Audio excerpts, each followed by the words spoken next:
On Sunday, there was a mutual parting the ways between the Cowboys and offensive coordinator Kellen Moore. On Monday, welcome to the LA Chargers. What a shock that was. I mean, not really, but I guess kind of.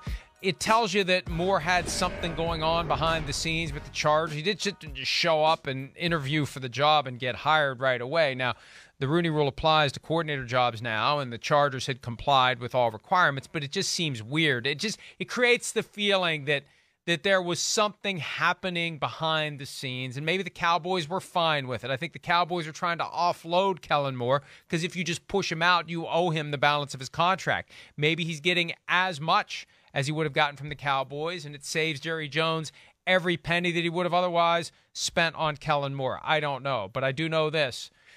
Now Kellen Moore goes into a spot where he's working with a defensive coach, not an offensive coach, and he has a pretty damn good quarterback to try to mold into the kind of superstar that will help Kellen Moore go interview for a head coaching job and actually get it, and then the Chargers have to hire another offensive coordinator, which is a point we made earlier. When you have a defensive coach and a great quarterback, you have a revolving door at offensive coordinator.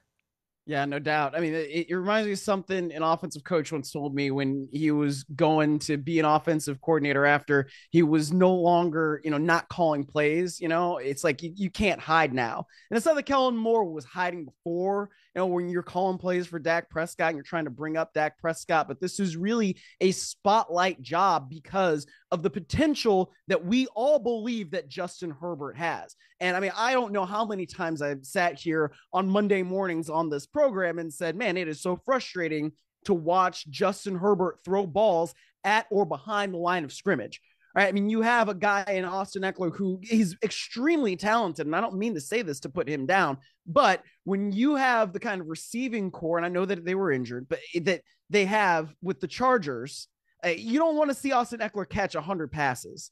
And that's not necessarily what you want to see. You want to see Justin Herbert push the ball down the field a little bit more. I mean, I was looking at it, as I was getting ready for this last night. Justin Herbert had 6.8 yards per attempt, 9.9 yards per completion.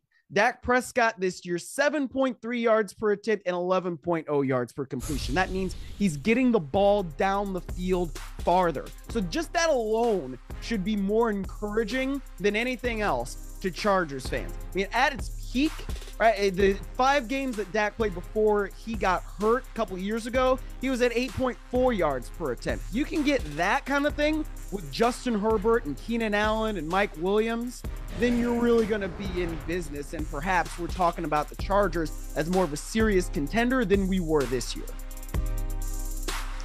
Yeah, and it is a great opportunity for Kellen Moore. And look, the pressure is going to be on Brandon Staley this year, but the pressure was going to be on Mike McCarthy. It's not like Kellen Moore stepped into a situation that was worse than the one he was in. I think the scrutiny of the Cowboys would be stronger than ever in 2023, with or without Moore there, because McCarthy's still there. Now, you go to a place where you do have a guy who, from an overall skill set standpoint, one of the best quarterbacks in the NFL. We're just waiting for the most to be gotten from him. And one thing we don't know about last year, he had that rib injury week 2. How long did that really impair him and affect him? The shoulder surgery we found out about on Sunday. So maybe the guy wasn't 100%, but we have seen some greatness from Justin Herbert and now Kellen Moore.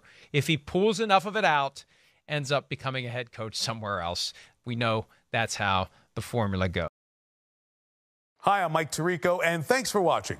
Make sure to hit subscribe for the latest news and highlights from NBC Sports.